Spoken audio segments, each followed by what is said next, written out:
A veces resulta muy compleja la vida escolar para los chicos, donde se dan situaciones como esta.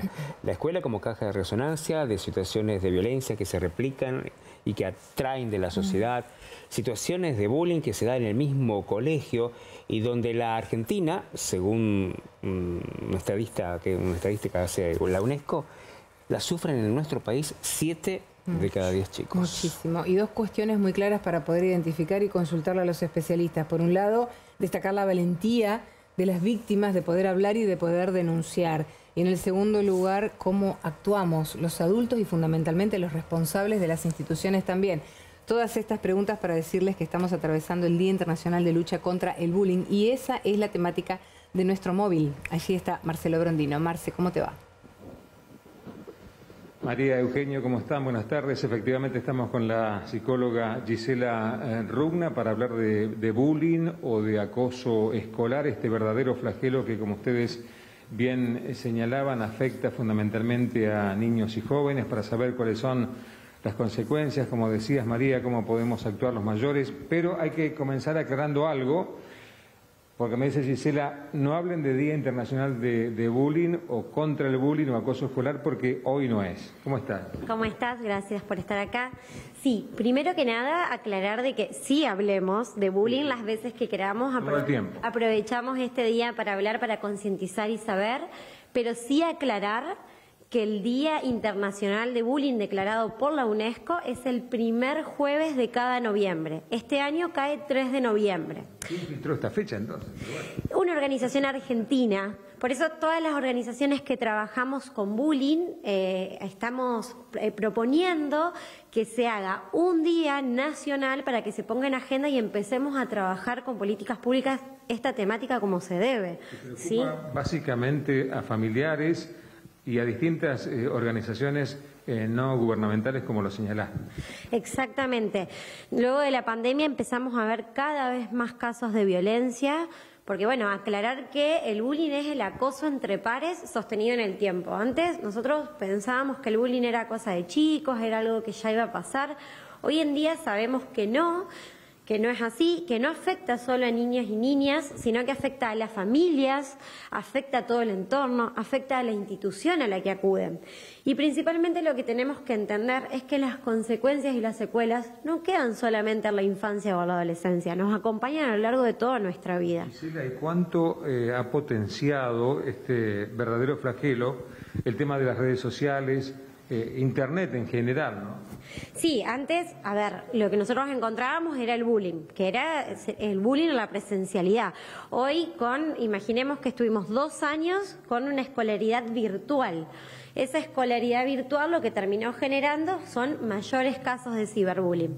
Lo que yo quiero que entendamos es que el ciberbullying, por ahí decimos, bueno, no es tan grave, o por ahí como vemos que es en redes, no tomamos la dimensión de las consecuencias. ¿El ciberbullying sería una nueva forma de acoso? Sí, y es una forma que está, una variable totalmente asociada al suicidio, para que entendamos la gravedad, ¿sí? Y cómo nos tenemos que poner a trabajar con este tema. Lo que tiene el ciberbullying en particular, que es distinto al bullying, ambos generan ansiedad. La diferencia es que yo en el bullying yo sé quién es la persona que me hostiga, yo sé quién es la persona que me está tocando. El ciberbullying cobra dimensiones que yo no puedo controlar, porque si algo se viraliza, yo pierdo el control. Por lo tanto, en la persona hostigada genera niveles más altos de ansiedad, puede generar depresión o inclusive puede llevar a que lleguen al suicidio. Y ahí es donde deben estar los padres, me imagino, donde se enciende esa luz amarilla, ¿no? Y la verdad que estaría bueno que todos como sociedad estemos antes, no ahí, no llegar a ese nivel. Nosotros siempre decimos de que el bullying es como un termómetro. Antes de llegar a esa situación normalmente nos encontramos con otras cuestiones. Primero el aislamiento, donde la persona no sabe si es a propósito o es sin querer, porque quedo aislado, no me agregan a los grupos de WhatsApp, no me invitan a los cumpleaños. Después esto comienza a escalar y lo que al principio era un aislamiento ahora ya no es me río con vos, me río de vos, por lo tanto yo ya me empiezo a sentir cada vez más indefenso. Ahí aparece lo de, bueno, nada de lo que yo pueda hacer me va a defender, nada de lo que yo pueda hacer me va a sacar de esta situación, y es donde normalmente aparecen los cuadros de ansiedad, los cuadros de depresión. Gisela, te están viendo miles de padres de niños, de jóvenes, preocupados por este tema, indudablemente. Herramientas, tips para saber cómo actuar. Bien. Señales de alarma, ¿sí? Señales de alarma que podemos encontrar son, yo siempre digo, hay 3 cosas básicas que nos pasan a los adultos también. Cómo duermo y cómo me relaciono. Si de golpe yo empiezo a cambiar la forma en que como más o como menos, tenemos que prender la lamparita y algo está pasando. Si de golpe duermo mucho más o duermo mucho menos, también es un indicador. Si dejo de disfrutar las cosas que disfrutaba antes. Cambio de conducta. Exacto. Si los domingos, los fines de semana de golpe estoy siempre muy irritable, si siempre me descompongo en clase, me tienen que retirar de la escuela. Sin embargo, aunque están todas estas cosas que pueden ser por bullying o por otra cuestión, pero sí son signos de alarma, a nosotros nos gusta que no esperemos a que haya un signo de alarma.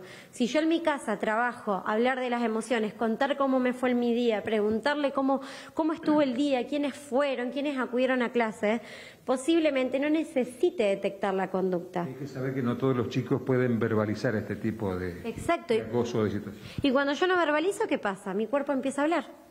Empiezo a hablar mi cuerpo porque yo no estoy pudiendo hablar. Entonces, si vos me preguntás el principal tip es que hablemos, que en casa hablemos, que nos preguntemos con quién te sentaste, cómo te sentís en la escuela, cómo fue esta vuelta, cómo terminaste el año anterior. Controlar la computadora, vigilar con quién el niño o joven o adolescente conversa. Yo diría acompañar. Tratar de acompañar, ¿sí? Los chicos son rebeldes a este tipo de seguimientos, ¿no? Hay que decirlo también. ¿Y cómo reaccionamos nosotros si nos sentimos controlados? Preguntémonos esto. Si yo me siento controlado, si yo siento que me están retando, que estoy en una posición de autoridad, que te estoy intimidando, ¿vos cómo vas a reaccionar? Entonces, siempre en la medida de lo posible poder acompañar, como yo digo, no llegar a una escalada en donde ya la violencia es más difícil de frenar. O sea, yo siempre explico, la violencia es como un incendio. Una vez que el fuego empieza a arrasar, es muy difícil frenarlo, o sea que hay que tratar de intervenir antes y las consecuencias que deja son en todo el sistema. No es directamente el arbolito que se prendió fuego. Gisela, recibís muchas consultas aquí en tu espacio y a través de las instituciones donde trabajas. Sí, recibimos muchísimas consultas. Nosotros en estos momentos estamos poniendo más foco en lo institucional porque es más fácil llegar a más cantidad de gente y que se replique, justamente se trabaje mayormente en prevención, pero también estamos recibiendo consultas individuales y los lugares por donde estamos recibiendo es mayormente por nuestro Instagram, que es Hablemos de Bullying. ¿El bullying es mucho más común de lo que creemos? No sé si es común, pero sí pasa más frecuentemente de lo que sabemos ver. Nuestro gran problema es que no sabemos distinguir porque normalizamos la violencia. O sea que muchas veces es algo que se tapa, ¿no? Es algo que a partir de esto que hablábamos, si el niño o adolescente no lo cuenta, no lo verbaliza, ahí se produce el problema. Se tapa, o como nosotros decimos, el bullying es el peligro silencioso, porque muchas veces ellos no hablan, sí, ellos no nos cuentan, pero nosotros como adultos normalizamos tanto las conductas, por ejemplo, no sé, que yo a vos no te invite a comer algo porque, bueno, vos no me agradás como adulto, o compartir cadenas de WhatsApp. Entonces nosotros como adultos tenemos normalizadas tantas cuestiones que eso hace que no podamos detectar y no podamos ayudar. Esa es la verdadera prevención. Replantearnos nosotros qué tan violentos somos con nosotros mismos, ¿no?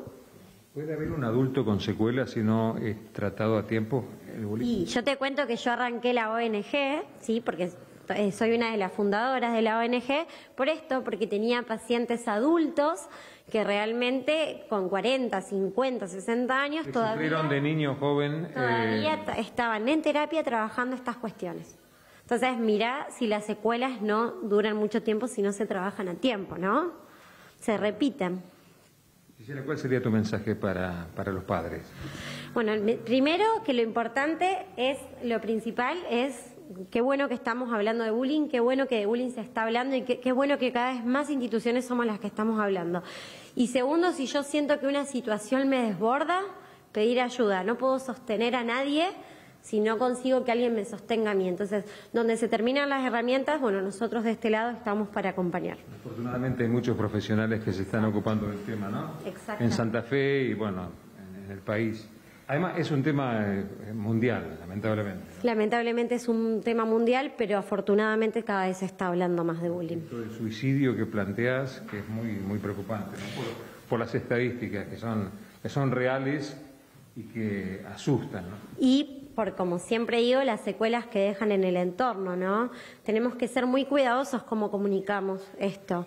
Se tiene que hablar, pero tenemos que ser muy cuidadosos porque hay un efecto conocido como el efecto de contagio. Cuando nosotros hablamos de cómo fue ese suicidio, tenemos más tendencia a que se pueda repetir. En cambio, cuando nosotros hablamos de estrategias de afrontamiento como sociedad, como medio de comunicación, brindamos estrategias de afrontamiento, lo que estamos potenciando es que las personas hablen y pidan ayuda.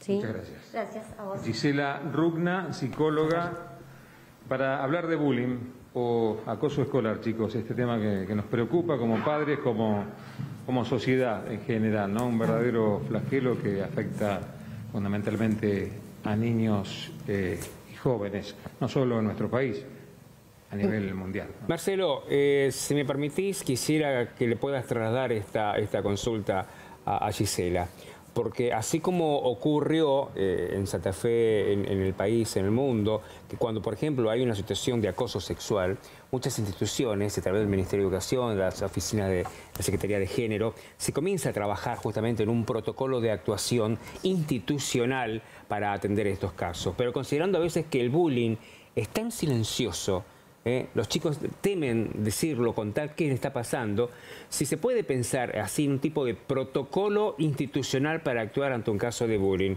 Me gustaría saber si Gisela tiene alguna opinión al respecto. Me pregunta Eugenio que te transmita si hay algún tipo de protocolo, si las instituciones llevan adelante un tipo de protocolo ante casos de bullying, teniendo en cuenta esto que hablábamos del silencio, el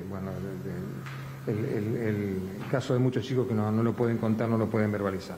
Sí, dos cosas para decir de esto. Lo principal es que la mayoría de las instituciones no cuentan con herramientas, eso es lo que más encontramos. Nos suelen pedir ayuda porque, bueno, no disponen de estas herramientas. Nosotros, Hablemos de Bullying, tenemos distintos protocolos. En este momento lanzamos la guía MAR, que es como una guía de pasos, es como un protocolo, pero que es un puntapié. Es totalmente gratuito y pueden acceder a través de las redes sociales. A nivel institucional, entonces, se ha avanzado poco, lamentablemente. A nivel institucional, la mayoría de las instituciones nos manifiesta esta necesidad de herramientas. Y después contamos con un protocolo de acción. Si una institución está viviendo en este momento un caso de bullying, nosotros tenemos protocolos de acción en donde se hace un diagnóstico y una intervención adecuada. Nos encantaría no tener que llegar a utilizar el protocolo de acción, sino... ¿Es un tema tabú, de alguna manera? Y sí, ahora estamos más abiertos, pero bueno, como toda familia, cada institución tiene su personalidad. Hay familias más abiertas y personalidades más abiertas, las instituciones también. Hay instituciones que les cuesta más aceptar el conflicto, hay otras que lo aceptan más fácil. ¿Sí? Entre antes aceptemos lo que está pasando, más fácil vamos a poder pedir ayuda. Bueno, creo que tu inquietud ha sido respondida, Eugenio.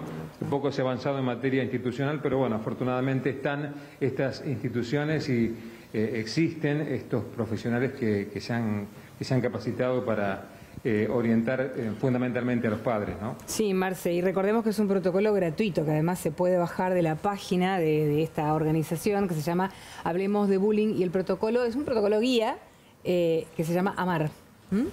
Así que lo tienen a disposición. Bueno, Marcelo, muchas gracias por este contacto. Hasta luego, chicos. Hasta luego. Gracias, hasta luego.